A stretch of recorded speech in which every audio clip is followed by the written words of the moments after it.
Hello everybody, welcome at another car buyer's review. In this series we look at desirable cars that are now reasonable in price and that are still quite modern. We'll talk about the background of the car, the available engines and some of the reported issues with these cars. In this video we'll take a look at the Volvo XC90, the first SUV from Volvo. We will talk about the first generation of this car that was built between 2004 and 2014, which is quite a long time for a car model. Of course, there have been few facelifts during its life cycle. The first facelift is from 2007. The second facelift is from 2011. Various updates to the car were done in 2009, 2010 and 2012.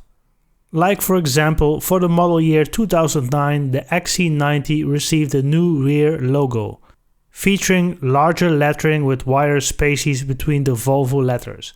In 2010, all XC90 models received painted wheel arches. Before, this was only an option. Also, a larger Volvo logo appeared on the grille. And in 2012, LED taillights became available on the higher spec versions. The entry-level car still retained the original style lighting. Now let's check out the engines that were available for the XC90. For the diesels there's a D3, a D4 and 3 different spec D5 engines. Some with front-wheel drive, others with all-wheel drive. The petrol-powered cars start with the 2.5 inline 5 turbo and a 3.2 inline 6 and the inline 6 twin turbo in the T6 and a V8 all-wheel drive. The diesel and petrol cars are all rated as Euro 4 emissions engines. Reasons to buy the XC90: it's a safe car, it's a Volvo after all, it has a premium look and feel but is less expensive than its German counterparts, it's quite reliable, it has a ton of space and it's comfortable, it has excellent seats, it's available as a 7-seat configuration. You have to pay attention to the following points. These points seem plenty, but the car was popular and was in production for quite a long time. Maintenance is very important for this car. Car history therefore must be available when buying the vehicle. Automatic gearboxes can become less smooth in shifting over time.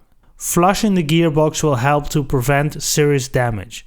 The automatic gearbox of the T6 built between 2003 and 2004 is relatively unreliable. Avoid this 4-speed gearbox if possible. The gearbox is probably not good enough for the power output of the T6 engine. The supporting arms are a weak component of the XC90. Check if they are replaced already or need replacement. The injectors of the D5 could, especially with higher mileage cars, need replacement, which is normal, but is pricey to replace. Keep that in mind. Squeaks and rattles are standard for the early production models. Also noises from the chassis. This is not an indication for bad build quality, it's just Volvo's way of letting you know that nobody is perfect. Check the rear wheel bearings for wear and tear. ABS notifications. Change the ECU or brace the connectors with the use of a specialist. All in all, this is a perfect car for the family. It was quite a successful car for Volvo. Recently the second generation was launched. The Volvo is quite heavy, but most of the engines deliver sufficient performance to still make the XC90 fly over the road. Hope this car buyer's review was useful for you. If so, subscribe to my channel. See you guys in the next video.